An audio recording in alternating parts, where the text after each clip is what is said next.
Welcome, Rejects, to our new swirly episode of the Full Send Rejects.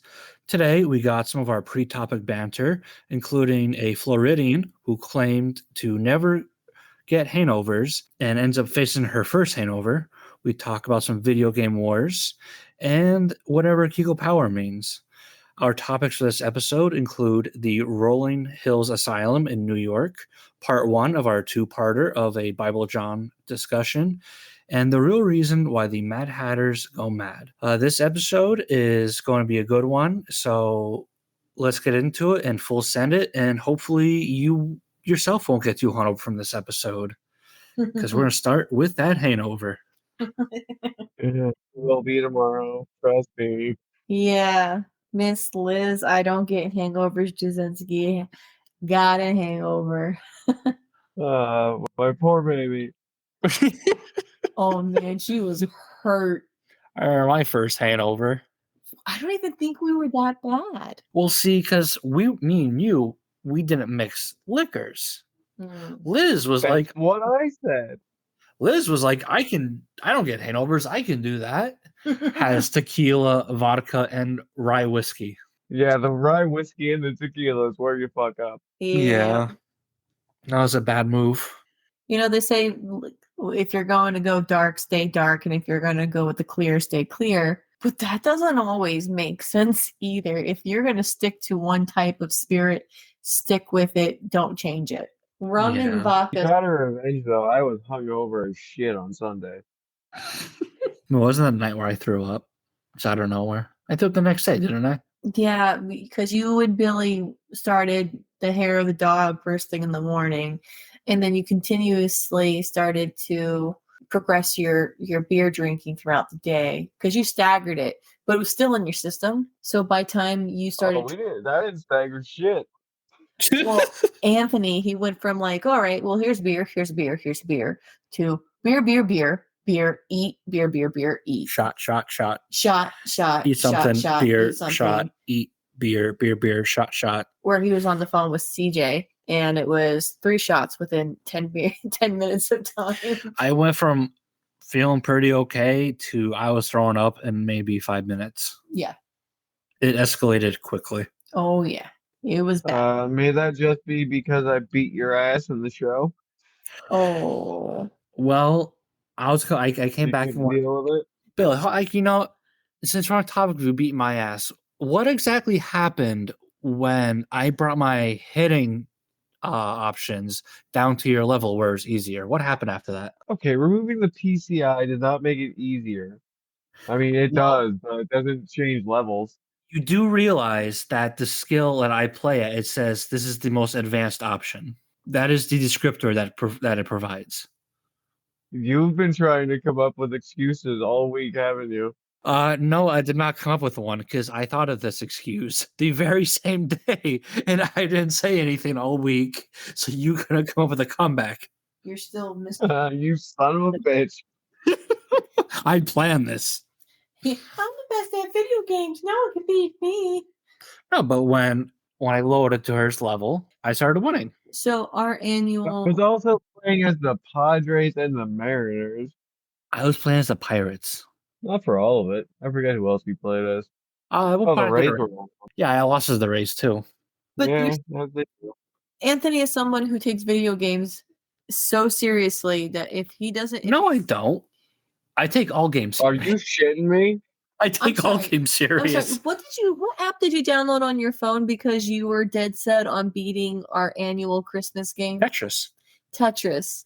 No, my point is I take all games serious. A video game from fucking the 70s and 80s, and you're like, well, I'm going to get better at this game, and I'm going to beat you at it. Take that. It just came out the new Tetris. Yeah, but we whip out the old Nintendo. We blow in that bitch, and we stick it in there, do the left-right movement, wait a couple times, and get our old fucking controllers out. We do it old. Wiggle. Yeah, we wiggle. Hey, Billy, how was Mortal Kombat? After I beat you in the show a bunch, I didn't even care. Yeah, it didn't help that I won. We had to go back to the show to where I eventually did win a couple. Yeah.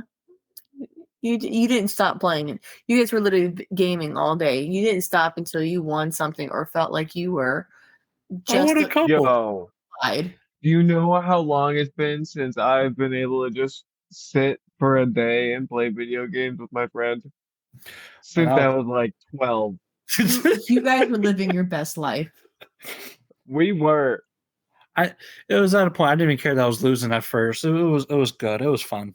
My favorite part was Billy turned around and said, "Thank you for letting us do this." Like I was mom and I was giving you permission. I'm sitting there like, no chores, video games. like I don't give a fuck. Like Liz will let me play video games all day. Because like obviously it makes me happy, but I don't get to play with my friends all the time. Thanks, mom. Like ever. Yeah. However, speaking of playing with your friends, we are That's a extremely weird segue. extremely close to the wedding. I don't know anybody who listens to our podcast has either A, planned their own wedding or planning to plan a wedding. The courthouse sounds so appealing. I planned one of those weddings. Yeah, it's easier. It's so Cheaper. much easier and cheaper. But you know, today was a reminder why we're doing what we're doing, and I look forward to September 9th, even though the courthouse does seem appealing at times.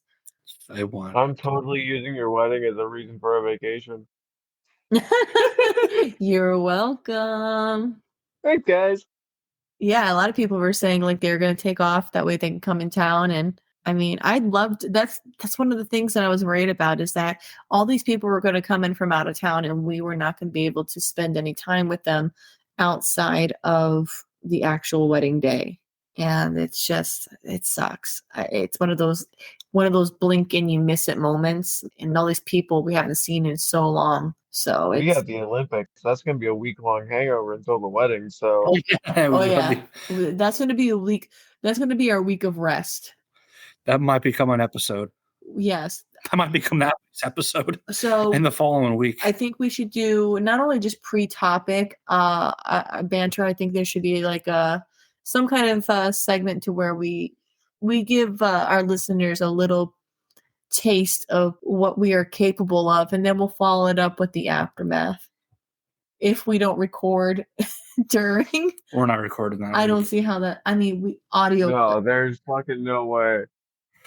I'm sure we can There's- save that audio clips on your phone to where we can record. Honestly, now I think about it, that week, if I can recover, it might be the week to republish the crack and everything else episode. Yeah, Just some so we thought. don't have to worry about recording an episode. It can be a. Or just record shit from the Beer Olympics and post it that week. I mean, we can do that too. Oh god. I also wanted to Yo, talk. there's a pool table there, right? Yes. Yep. I think Oh badminton, fuck yeah, there is. our shuffleboard. There's a couple things there, so we're about to have some fun. This I wanted to. I had quite a fun weekend this past weekend, and just want to let everybody know, especially our women listeners, the power of Kegels. Kegel power activate. Power. And to remember to do them to strengthen your core, and men will thank you for it. I know Anthony does. He appreciates it. So This there's is a public service announcement from the Full Send Rejects. Perform Kegels. keep those vaginal walls tight. They're magically delicious. Jesus. Speaking of delicious, Anthony made these potato pancakes, or as you Pennsylvanians call them, bellinis. Were they shredded or mashed? They were Shredded. shredded. You're goddamn right they were. I'm so proud of you. Why the fuck? Why would you think I would mash potatoes? No, it's mashed. There's other food. No, potato That's pancake. what technically a potato pancake is, but a Bellini is the shredded. See, he gets it. See, I Schuylkill County, motherfucker. yeah. Schuylkill County Pollock over here. Yeah, see, I'm not a Schuylkill County or from Schuylkill or a Pollock, so where I come from, a potato pancake is shredded. Just like To be home- fair, Liz is still trying to learn the difference too. yeah, Yeah. like pigs in a blanket or not. Goddamn pigs in a blanket. foreigners. Yeah, everything is fucking back ass. But anyways, I'm going to give this man praise for these goddamn Bellinis. They were the best thing he's ever made. And I fish potatoes out of a creek. Wow, you made your child. That's what I said. She said, I'm like, oh, never mind that I made a fucking child with you. I'm sorry. You made the child? I helped. For 5 seconds. You was 50% for about 10 seconds. I'm sorry, did you make the child? I did. No, you grew the child, okay? I incubated. I nurtured. Yeah, that's not making. I grew it. My air, my heart, everything, my body. Your fucking attitude. Yes, all of it. All of it made a child. It alive. grew. I made it. She's a sassy bitch, by the way. Italians. You leave my sass. She is so sassy. I love her so much. She gets to that point now to where everybody's like, give me a kiss. And she just like stiff arms them. Not me. No, the happiest. This girl is the happiest when she sees her father for the first time in the day. It is the cutest thing in the world. Yeah. That was the cutest post I saw all day. Yeah. I mean, I wish I need to record it. I need to be able to just. She helped me write this episode today. Her whole entire mindset, her face, her legs start kicking. She gets all giddy, squealy, pterodactyl squeaking. It's like Billy when he hits his freaking dab pen for the first time in the morning. It's the happiest time of the It's like Liz when she gets drunk and doesn't get a hangover. It's that first poop of the day for you. It's me hitting that snooze for the first time in the morning. The little fuck off with the snooze button. Oh, I can't wait to see it to 7 o'clock tomorrow. It's gonna be great compared to my 4:30 normal. Fuck that snooze button. You're gonna snooze. I'm gonna throw it. Speaking of cooking skills, though, sir, I'm highly convinced that he's only marrying me because of my cooking abilities. I was like, going there with my Bellinis. Oh no, I agreed to that before I ate My Bellinis and my Heinies. Tell me that steak wasn't good tonight. Oh, that was really good steak. We killed it the past 2 days. Yeah. My dumbass wanted to order out. Ugh. You dumb son of a bitch. She's like, what should we do tonight? I'm like, oh, we can order Wendy's, Applebee's. She's like, I can make something. And I'm like, you started with Wendy's? Come on. Right? I was trying to be easy, okay? Fuck me. Like, ordering from Applebee's is expensive. Not that Applebee's doesn't have good food, but if I'm going to Applebee's... Oh, I think it's something different. I went Wendy's because it was closer, and we always have Taco Bell at least once a week. McDonald's is right there. I think we're kind of a little sick of McDonald's. There's other options. Wendy's is over there. All right, I rescind my Wendy's is let's do something different. Yeah. So, I get it. It's I want fast food, but let's do something different. And I was okay, if I'm going more high class, we can do Applebee's. They do got those 4 for $4s, man. Exactly. Buffalo. No, I think they did away with the Buffalo. No, they said the 4 for $4 and they have a 5 for $5. The $5 biggie bag. Buffalo is a lot more fun to say. He just I got him a T-bone. T-bone. And this man was making love to it. He cleaned that motherfucker so good. And he just kept looking at me like I don't even I looked into her. All right, let's put the kids to bed early. I stared into her eyes as I put the bone into my mouth and sucked it dry. I wasn't sure. I was questioning not only his sexuality, but I was questioning if I subscribed to something that I didn't know of. It was rings on the finger now. Well, I had a Budweiser product in me beforehand, so that tender meat, full of flavor. That Anheuser-Busch is really getting to you. I'm drinking Bud Light right now. Because that T-bone turned you on, Billy. I'm sad. I'm sad I missed that. Oh, the whole meal was delicious. Oh man, that one thing that Kodack the other night was good. It was so delicious. Why you didn't finish your steak? I was full. So was I. Motherfucker. I kept going. Well, I don't eat till I make myself sick. I'm not sick, am I? We don't associate with quitters. Yeah, this is a full send podcast, not a full I'm full podcast. You literally eat yourself into a shit coma. I also sleep at night to wake up and shit. So I can go outside, breathe this Canadian wildfire air, and not come in and have to take a shit. It's getting Okay. better again. Fine. I semi-respect my body more than you do. with the exception of greasy food and alcohol, I respect my body. Oh yeah. What do you want? What should we get from tonight? Taco Bell, please. Okay, but Taco Bell doesn't send me to the bathroom like it sends you to the bathroom. And don't disrespect Taco Bell. I'm just saying it. Don't be like, I cherish my body. I want Taco Bell 5 days out of the week. No one ever said I cherish my body. I said I slightly respect it more than you do. Your body's respect is like this much, like 2%. My body isn't a temple. It's a fucking alley in the red light district. I don't understand how you don't have a beer gut. I don't understand why you don't look like the Jewish Santa Claus with the amount of beer that you drink. Your metabolism.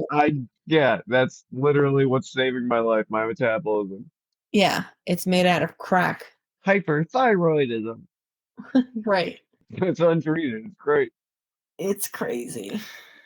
It's mad. It is mad. Mad as a hatter. Mad as a hatter. As a hatter. Ooh, look at that. I helped with the segue. He saw the opportunity and he took it. Good job, Billy. Proud of you. All right. Well, tonight's episode, I am doing the Mad Hatter. A lot of people know it from Alice in Wonderland, but today I'm going to give you guys a backstory of the actual real story of why people where it came from. It's I remember the Batman bit. It's not an urban legend. Doesn't involve a rabbit. No. 4 o'clock. Oh, that's the Magic Hatter. Yeah. Sorry to disappoint you. Well, long before the very talented, sexy Johnny Depp played the fictional Alice in Wonderland character, Mad Hatter, there was plenty of real-life hat makers that lived with this neurological challenge. Modern knowledge about these tools of their trade explained that there was mercury poisoning and it was behind their craft and odd behavior. You just said crapped. Craft. You said crapped. No, I didn't. Yes, you did. No, I didn't. That's how we're playing this after this. You're like, oh, I did say crapped. Son of a bitch. Well, whatever I said. And I'm not going to edit it. And you're not going to edit it. Anywho. Just edited crap. Macaroni and cheese. Just like these hatters that get your needle going. The expression mad as a hatter is based on the real life practice of the hatters that was beginning in the 17th century. It turns out that the process that they used to make their hats was poisoning them, and it was driving them insane. It wasn't until 1941 where the hatters discovered what was causing them to behave so strangely. Thanks, Germany.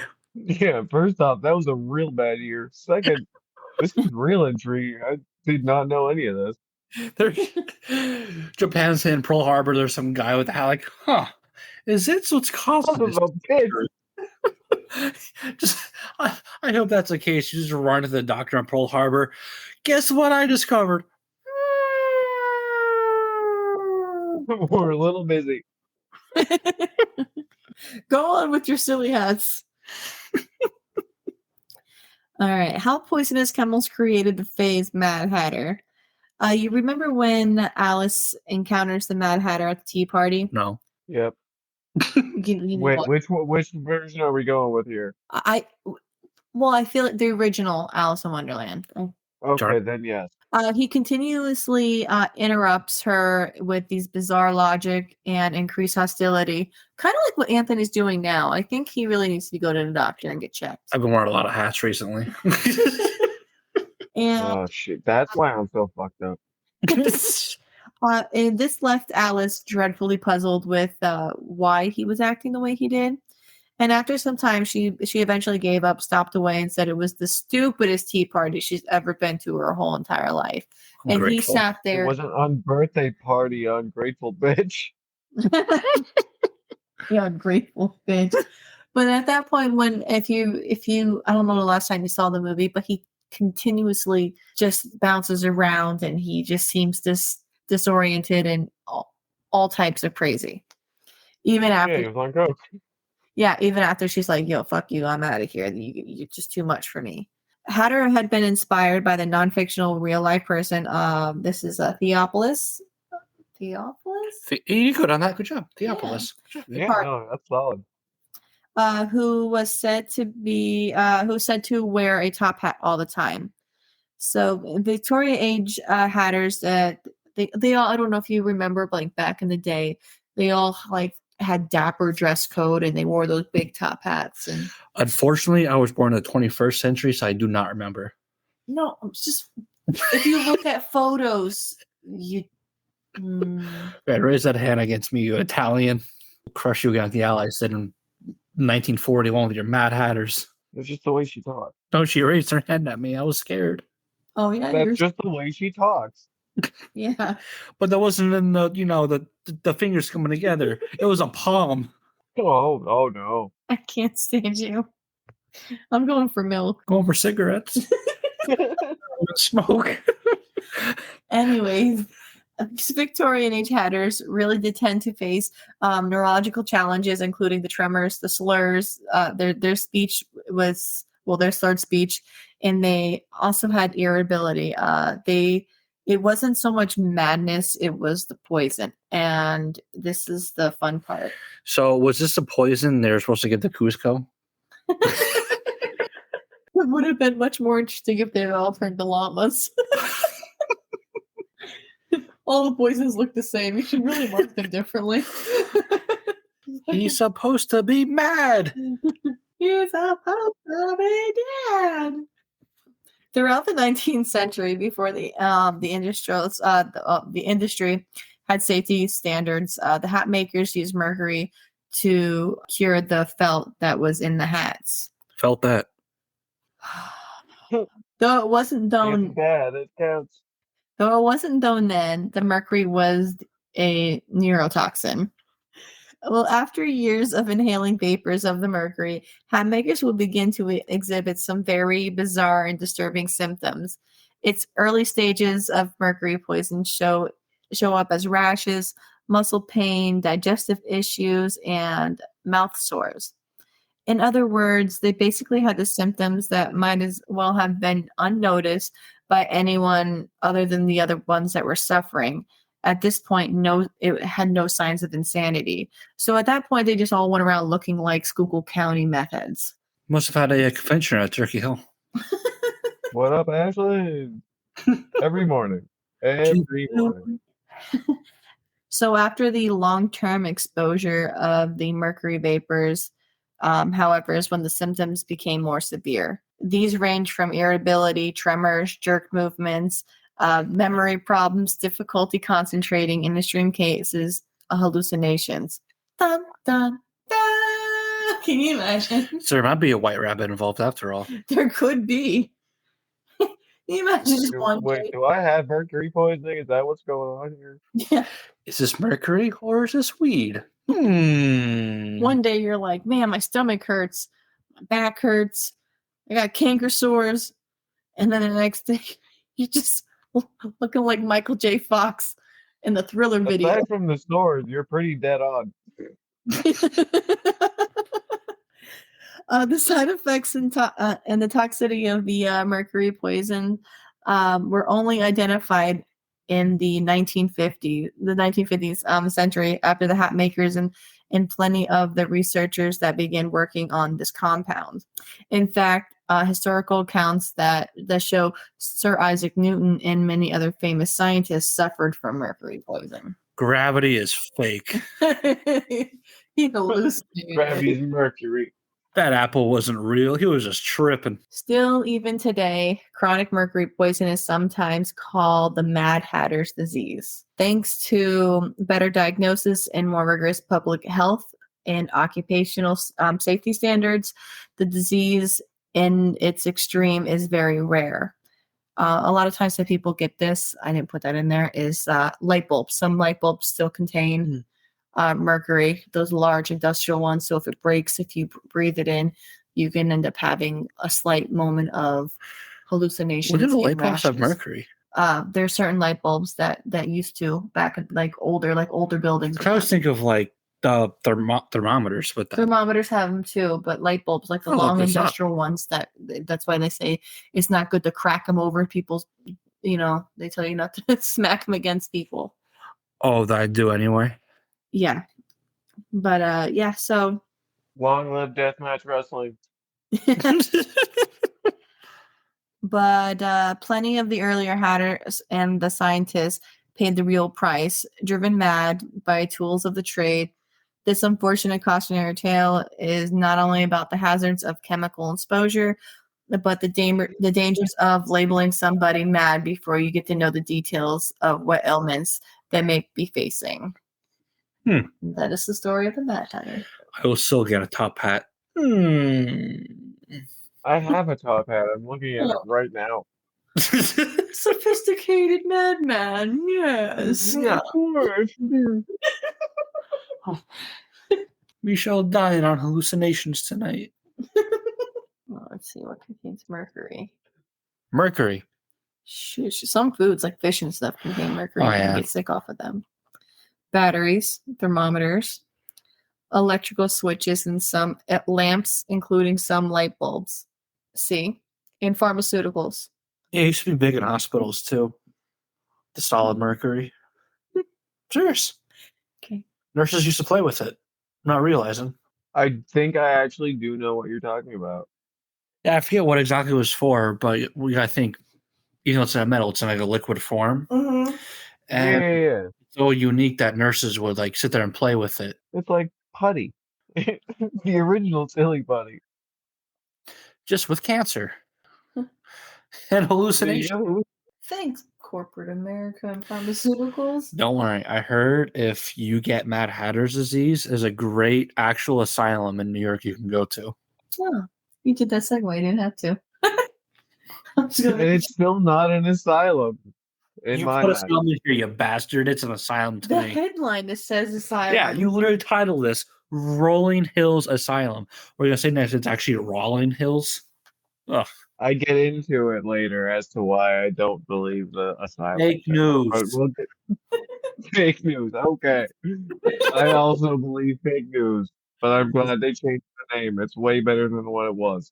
I'm just going to grab a beer here and get ready for this. I was going to say, go ahead. You're drinking a Bud Light, saying you're silence and not asylum. It's a poor farm. Come on. Oh, this is a farm? Oh, wait, they got beer there. Go ahead. Continue. I'll wait for Kodack because the first joke is good. I already grabbed my beer. Let's go. All right. The Rolling Hills Asylum, which is apparently fake news. I hope you're not too poor to grab a beer. We're headed to Genesee County, New York. Woo. But more notably known throughout history as the Genesee County Poor Farm. For the people who care about how words make people feel, it was affectionately known as the Old County Home. If you guys ever remember hearing your parents say you'll send them to the poorhouse, this is what they were talking about. I'm not reading that.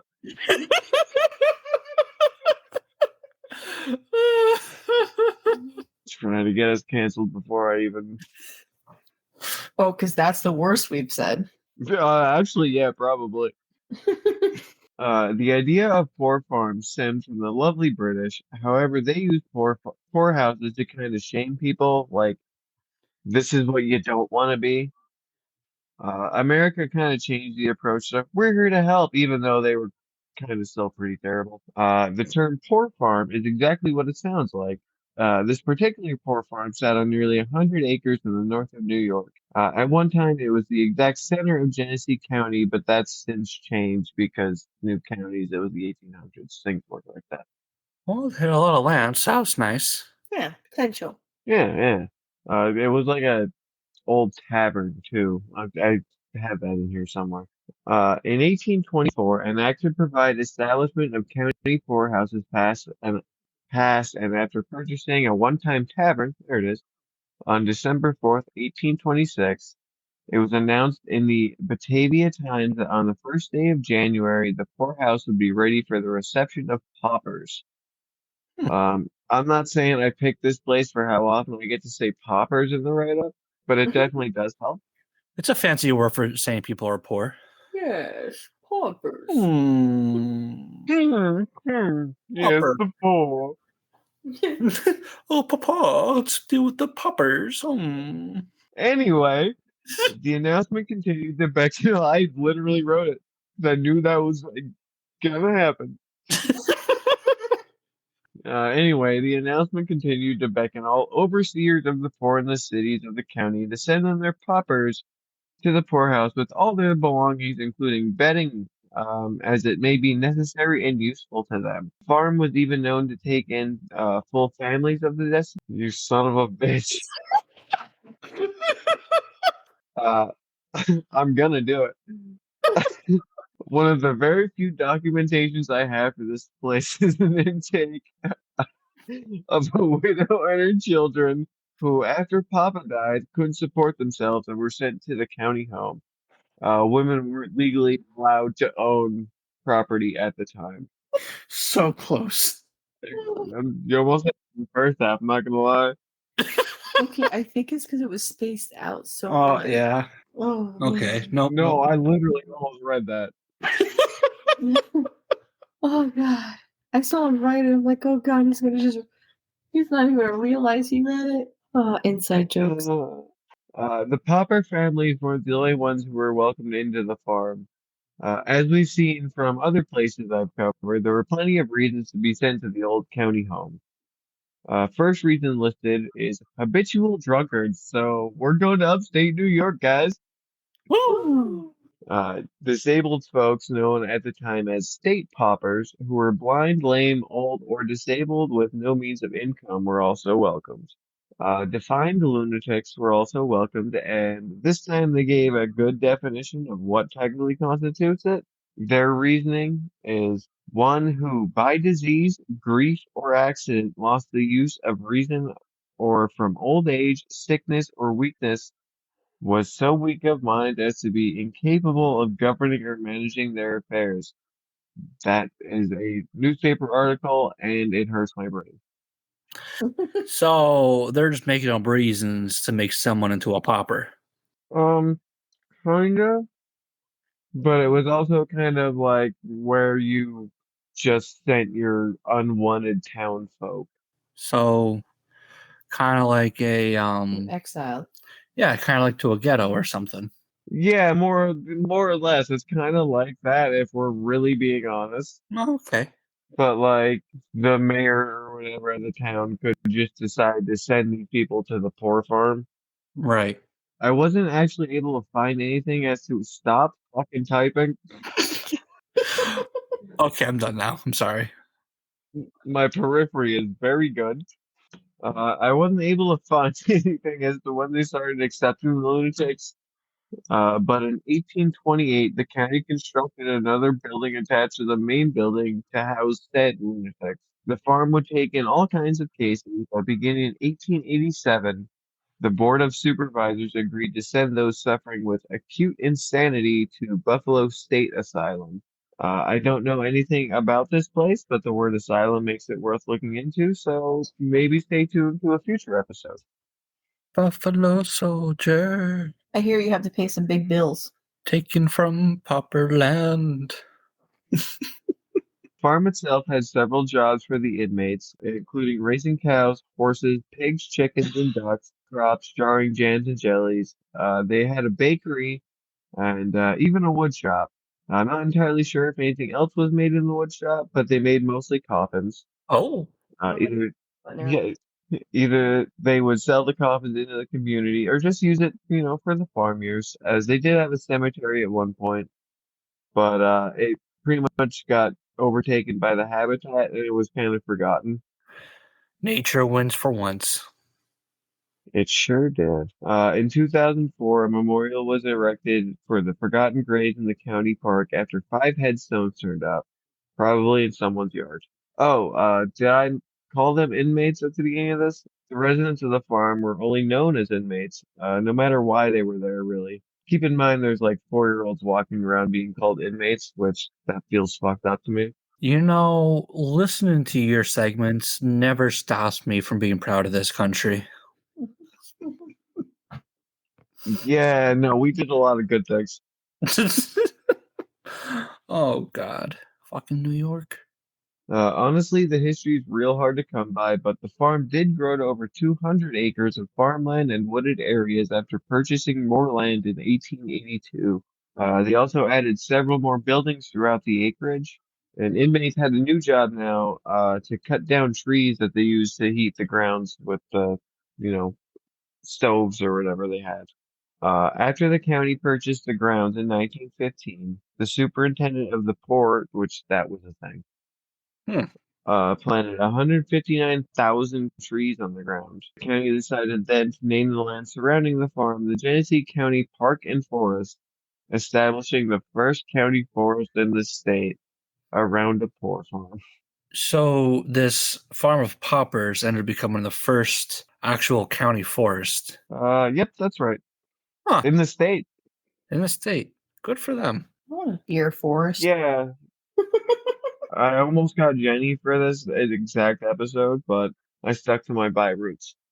In 1938, an infirmary for the county was added to the grounds, and in 1960, the poorhouse underwent a name change after converting to the Genesee County Nursing Home. Unfortunately, due to a bunch of reasons, but most notably lack of water and wheelchair ramps, the nursing home closed its doors in '74. I feel wheelchair ramps are probably like standard for a nursing home. Well, what probably happens, yeah, I think I don't know when it happened, but when we made law that these any public place had to have wheelchair ramps. So they probably just never really put them in. It's mandatory now. Yeah, yeah, I guess that, but like, it's a nursing home. Well, they're probably looking at their budget and it's like, all right, do we want to plant 5,000 more trees or put in a ramp? Take Let's hungry. put some work into the dungeon. Yeah. After it closed, the ground sat empty for the next 10 years. The county did tear down several of the smaller buildings, fearing the homeless population would try to use the buildings as squatters. Ironic. Yeah, the same problem that, they were trying to fight in the very beginning. Come full circle. Although there is very little known history of the treatment of the patients, there's a huge ghost story surrounding the poorhouse. Roy Krause, the son of a prominent banker in the area, was dumped at the poor farm at the age of 12. His father, a prominent banker of the county, claimed Roy was an embarrassment to the family because Roy suffered from gigantism. Oh, I lost my place. Even though Roy was dumped and probably had a shitty 12 years leading up to the poorhouse, he was a gentle giant to anyone who knew him. Coolest story I've heard actually comes long after the facility. When a new owner purchased the buildings and grounds, she became frightened by a rat she had seen in the infirmary. The following day, the woman came in to find the rat dead, seemingly with a broken neck, and a giant bloody handprint over the rat. Several people believe this was the spirit of Roy, still trying to be a protective, gentle giant long after his death. Investigators have claimed to have seen Roy's giant shadow. Motherfucker. I was on such a roll. I'm sorry. Roy's giant shadow. All right, you came wet. You got a lot closer to me doing it that time. It wasn't me this time. I was on such a roll. Oh, I forgot about makeup today. Look, I'm crying. Oh, the rooster. Anyway, my friends are dicks. Investigators see Roy's shadow and giant. I don't think anyone sees his dick.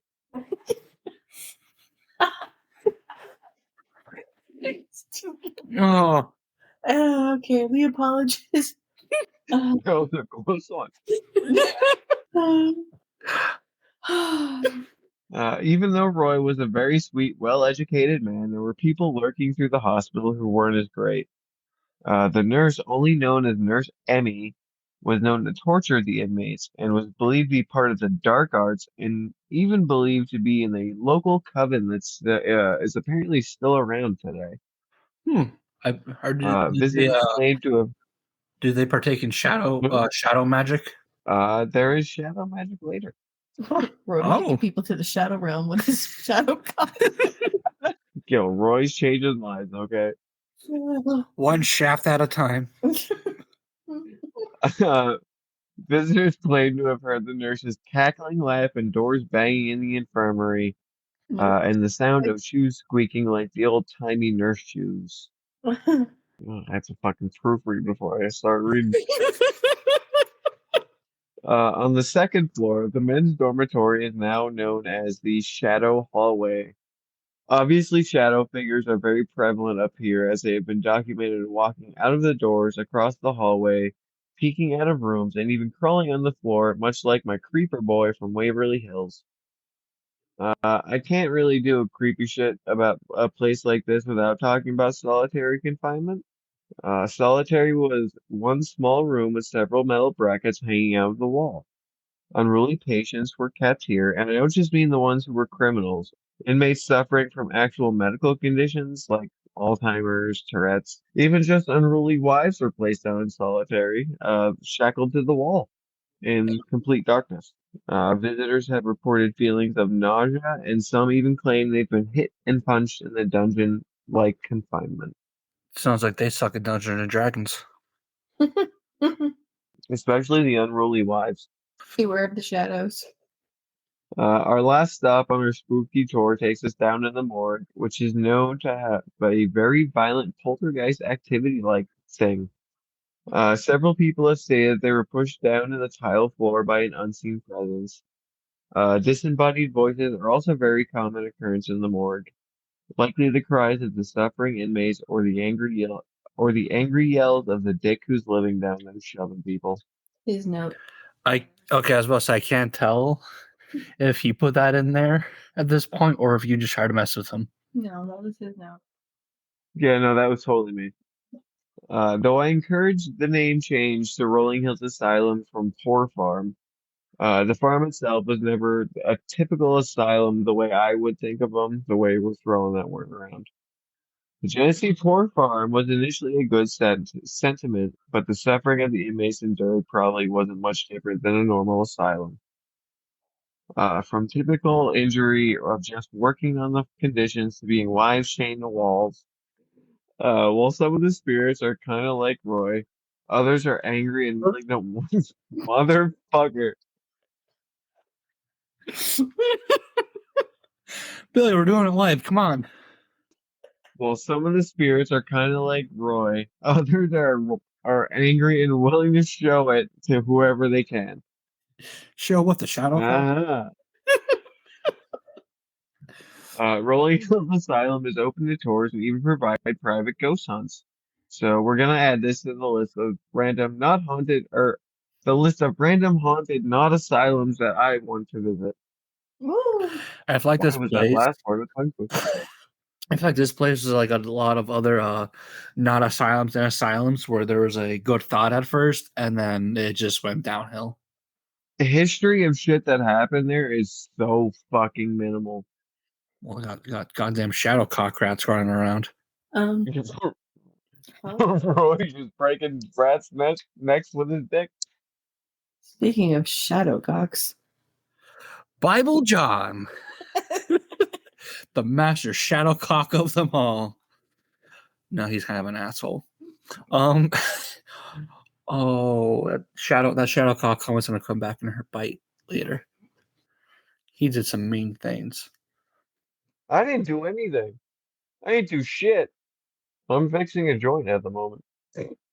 Well, while you do a joint, we'll begin Bible John, a unidentified serial killer who murdered 3 young women in Glasgow, Scotland between 1968 and 1969. His victims were all brunette women from the age of 25 to 32. And interestingly enough, each victim met their killer at the Wonderland Ballroom, a music venue and ballroom located in the city of Glasgow that was even featured in music videos for the rock band Simple Minds. These 3 murders would launch one of the greatest manhunts in Scottish history and would be the first time the Crown Office authorized a publication of a composite drawing of an individual suspected of murder. For freedom! Sorry, I get that in me. So, where does the name Bible John come from? Well, Bible John would often quote the Bible towards his victims, particularly passages about adultery. So, yeah, this is kind of another case of religion ironically being part of a serial killer's motive. Just some food for thought there. At one point, police believed they convicted a serial killer and sex offender, Peter Tobin, for being responsible for these murders due to the similarities of his convicted cases and these cases. However, police later ruled him out after they actually did some looking into it and realized that he moved away from the area before the second and third murders. So, like I said, there were 3 victims, but who were they and how did they meet their end? Well, the first one, on February 23rd of 1968, the body of 25-year-old nurse Patricia Docker her body was found in the doorway of a lock-up garage by a man on his way to work. Patricia's body was found only yards away from her residence with signs of blunt force trauma. Police believed she was killed via choking with a belt, and her clothing, handbag, and watch were missing. However, her handbag and watch were found in a nearby pool of water. Gets worse. It always gets worse. That's my theme. I build up to where it gets worse. I had a friendly giant in mind, and you're just being an ass. All right. Well, you had a shadow cock, and I had a Scottish cock in mind. So, we'll get there. We'll get there. Don't worry. He was an extra friendly ghost. This guy was not friendly. Police would conduct door-to-door interviews, hoping to find a witness. One local resident did recall hearing a woman scream, "Leave me alone," the previous night, but, she did nothing about it. There was a little... Yeah, why go that extra mile to see if someone's, okay when you hear screaming, "Leave me alone"? There was little hard You get stitches, my dude. Jesus. There was little hard evidence gathered at the scene. However, a responding ambulance man, which I guess is just an EMT for those times, recognized the victim as a nurse from Mernshire Hospital in Renworthshire. Her father would officially confirm her identity the following day. Docker would leave behind a child from an estranged husband. The night of her murder, she told her parents that she would be going to dance at the Majestic Ballroom. However, she would spend the majority of the night at the Wonderland Ballroom due to a special event being held, and what I will suppose is the first ballroom not being majestic enough. Yo, I hope it's those they had those burgers. Oh, those burgers were good. Great for Hangovers food. I had one the next day. Ooh. An autopsy was performed by the University of Glasgow Medical School and revealed the cause of death to be strangulation, but they did not find much evidence of sexual assault. However, the stage of rigor mortis indicated that she died shortly after leaving the ballroom. Investigators believed that Patricia was grabbed by the neck, beaten as she screamed, "Leave me alone," then was proceeded to be raped, then strangled, before her body was dumped without clothing at the garage. Now, fast forward to Saturday, August 16th, 1969. The second victim, a 31-year-old Jemima MacDonald, decided to spend an evening dancing at the Wonderland Ballroom. Now, this was a common thing for her, and in fact, her sister Margaret would often watch her 3 kids, so Jemima can go enjoy some dancing, and sometimes some maple syrup. Remember I told you today I was getting a little silly? Mm-hmm. It gets worse. Okay.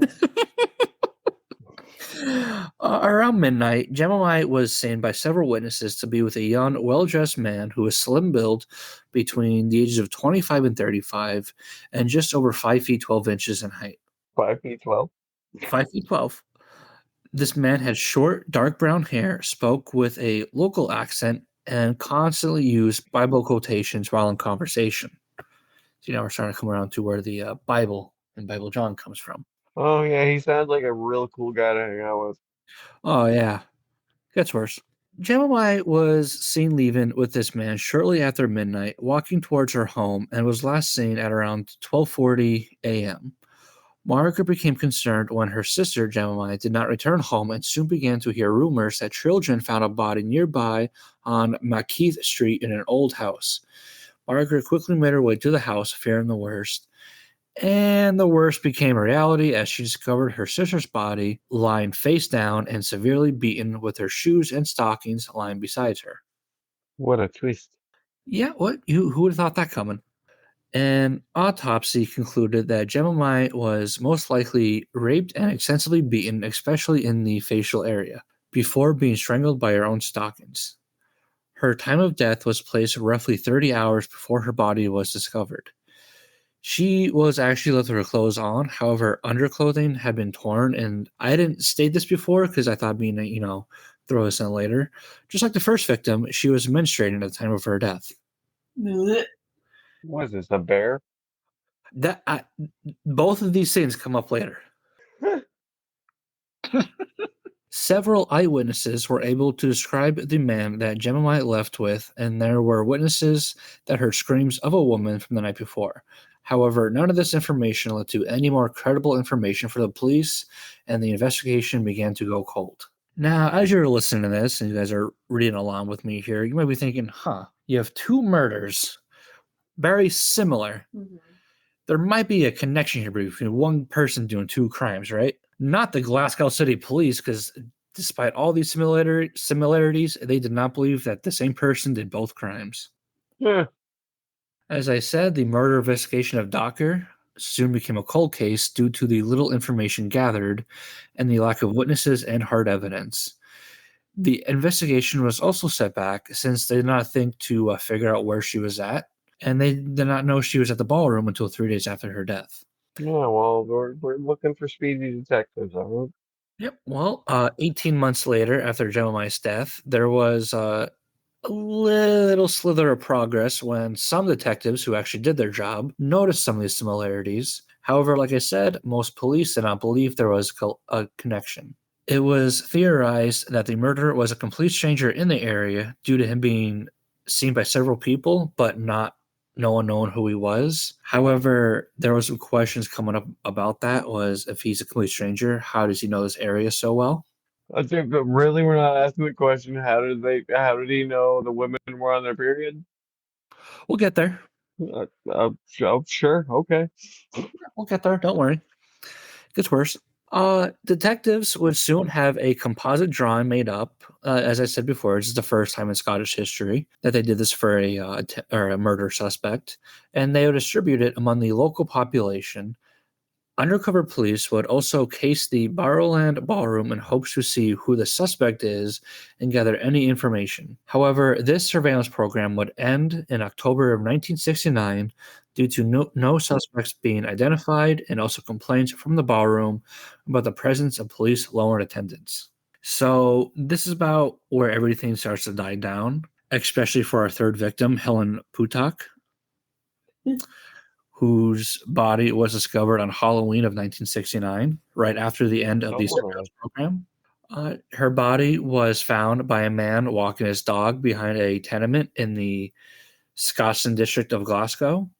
Her body was found beside a drain pipe in a garden behind her flat. She was found partially naked, extensively beaten in the face, raped, then strangled to death by her own stockings. The contents of her handbag were scattered close to her body, but the handbag itself was missing. There was also grass stains on her feet that indicated that she struggled with the attacker. Her body also had a deep bite mark on her upper right thigh, so maybe the murderer was a werewolf. I don't know. Just a theory. But anyway, like the first two victims, Helen was menstruating at the time of her attack, so maybe it was like a werewolf, shark, bear hybrid. Bear. Told you. It'll come up.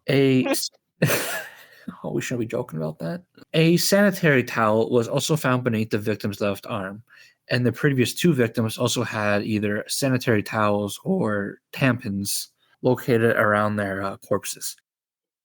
This just reminds me of a Mulaney joke where it's like in the 1940s, like, we found a pool of blood in the hallway. Gross. Yeah, it was the 40s. Now, you will come to be surprised where Helen was at the night before. It was definitely not a Super Bowl party, but she was at the Wonderland Ballroom with her sister Jean Lanford. Both women became acquainted with two men who were both happened to be named John. Now do you see where the John and Bible John comes from now? We've become full cycled in this nomenclature of Bible John. One John said that he worked as a slater and resided in Castlemilk, which is a sister city of White Castle. Sounds good. The other John was well spoken, but did not disclose where he lived. A little suspicious here. These girls also had a He lived in the actual White Castle. Yeah, he lived in the White Castle. The four spent roughly an hour together before leaving to go home. The known John departed on a bus, and the rest of the trio boarded a taxi. They then made a 20-minute journey, kind of like the famed Williams drunk walk between some of us here. There's just some murder involved. Yeah, I could walk a mile. Because I will walk. Fucking right leg doesn't work. Hey, without that walk, your knee might not have been ready for the softball tournament. Yo, that's fair. You're welcome. Without Anyway, Billy stopping so many times, I wouldn't have realized that you guys were sitting ducks. no, we were sitting drunks. On a cemetery wall. Or a church wall or something. I don't remember. At least I wasn't wearing a dress. Go back to that. Fair enough. You guys were across the street from the funeral home. Well, speaking of some funerals, Yeah. Jean would leave her sister alone with this John Doe. I'm just using John Doe here because, no identity identified. Lanford informed detectives that this man often quoted stories of Moses from the Old Testament in the taxi. She also noted that Bible John referred to Barland as an adulterous den of his disapproval of married women visiting there. So if this dude just starts rambling off Bible verses, I'm throwing myself out of the cab. I'm done. I wouldn't leave anybody alone. Be like, hey, girl, you on your period? Because it ain't Well, safe. no, she's done too. Especially because, it's a sister. Yeah. Yeah, come back with me. I'll stay here with you. But it's the 1940s. Yeah, rape was probably a big thing back then. Huh? This is 69. No. Oh, yeah. No, rape was definitely a thing then. Oh, yeah. Do you know what gets me is that Ted Bundy was caught by the imprint that he left in a girl's buttocks by the teeth. And you said that Bible John bit somebody. Yeah. Was it not the technology? We'll get there. Okay. It comes up, actually. Okay. Yeah. Actually, yeah, I didn't realize the year. Now I have questions. Yeah, wasn't also Ted Bundy like in the 80s or something? Mm-hmm. Yeah.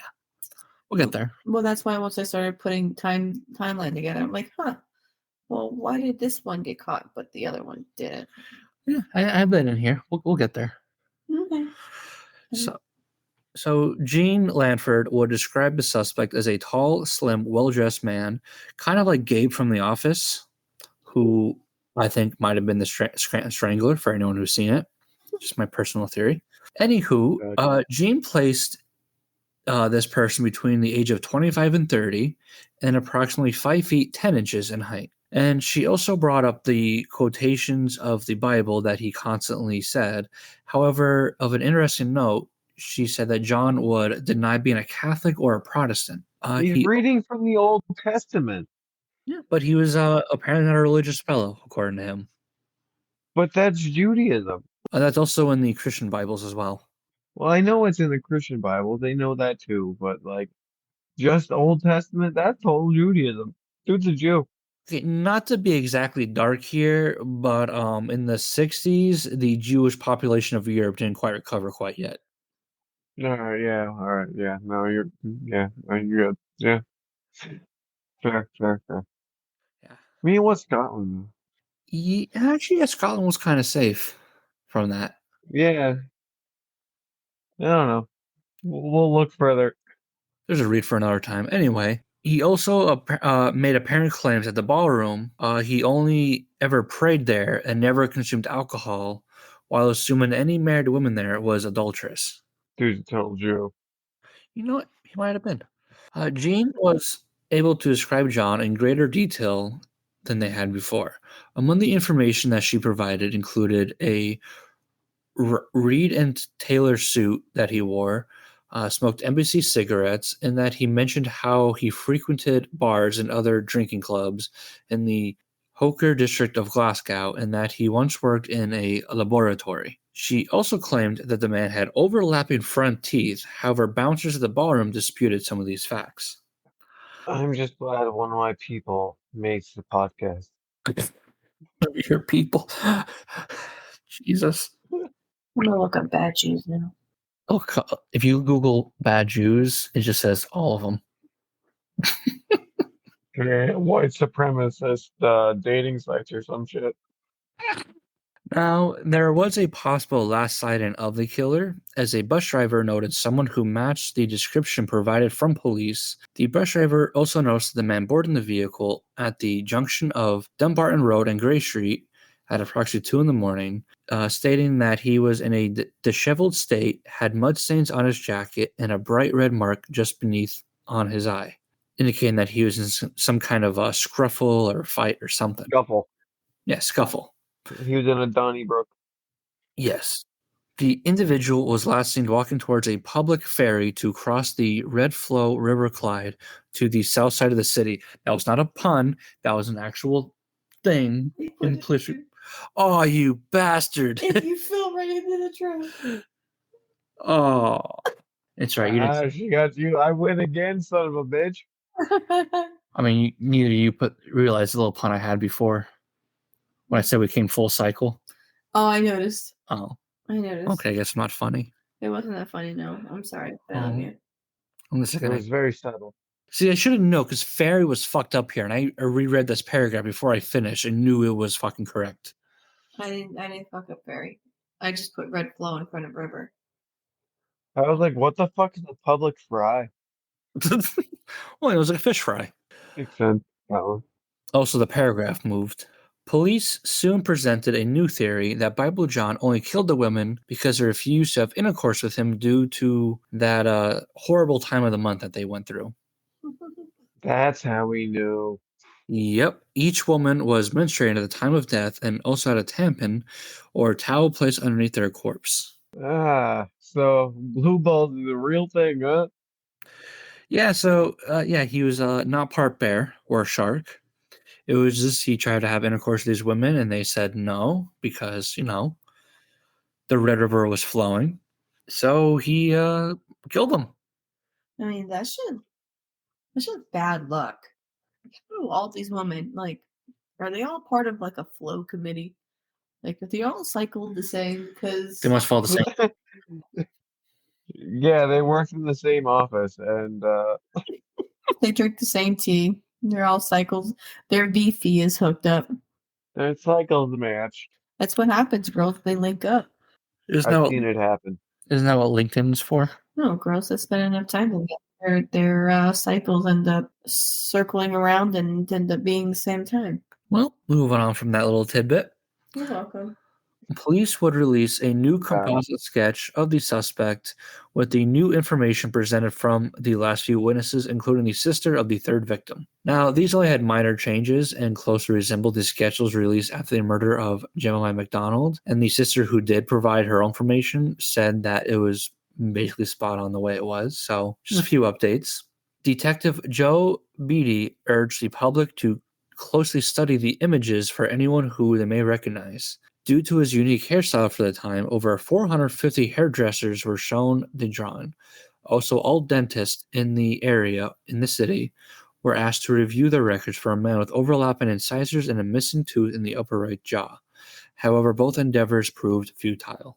Oh, so we're coming all full cycle. Full cycle. Now, more than 100 detectives worked on this case, and over 50,000 witness statements would be taken. Over 5,000 potential suspects would be questioned, with Gene being present for over 300 identity parades, which, you bring out 6-7 people in a little thing and have someone try to identify them. Yeah, you start singing I Want It That Way. I want it that way. Number 5. Tell me why. Number 5, kill my Ain't brother. nothing but a heart. Murder. Oh. God damn it. However, every single person that's brought in would be cleared. The police would have 16 detectives mingle with guests at the ballroom to try and find more information, but as you see the trend here, they failed. Where is all the flow? Oh. Shocker. You think they would just try to hand out tampons, but like, who needs one? All right, you're going to be a target. And you, and you, and you. Keep your Kegel game strong or you're going to die tonight.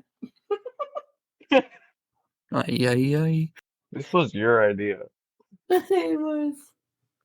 No further developments would ever be made from the extensive investigation, and this case would end up becoming a cold case. Most investigators believe that the murderer either died, was arrested for an unrelated offense, or was committed to a mental hospital, maybe in New York. Others believed that he knew that Poorhouse.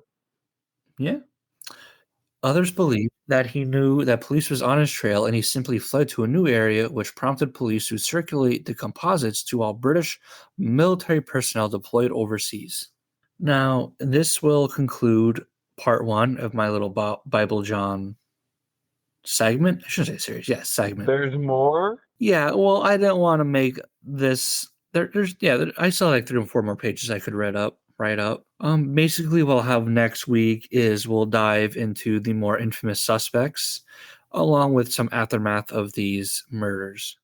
And how these girls were killed in cold-blooded murder. Speaking of, what are you guys doing next? Warm-blooded. Warm-blooded. I was thinking probably one of our local hauntings. I wanted to either do one in Toby Hanna, a haunting in Toby Hanna, or the haunting in Wells Street in Wilkes-Barre. I haven't decided which one I want to do, but I do want to do a haunted house, a local haunted house. What about you, Billiam? I think I'm doing the old Fort Erie next week. All right, well, those are our topics. I panicked and looked earlier. Well, then we have our topics for next week.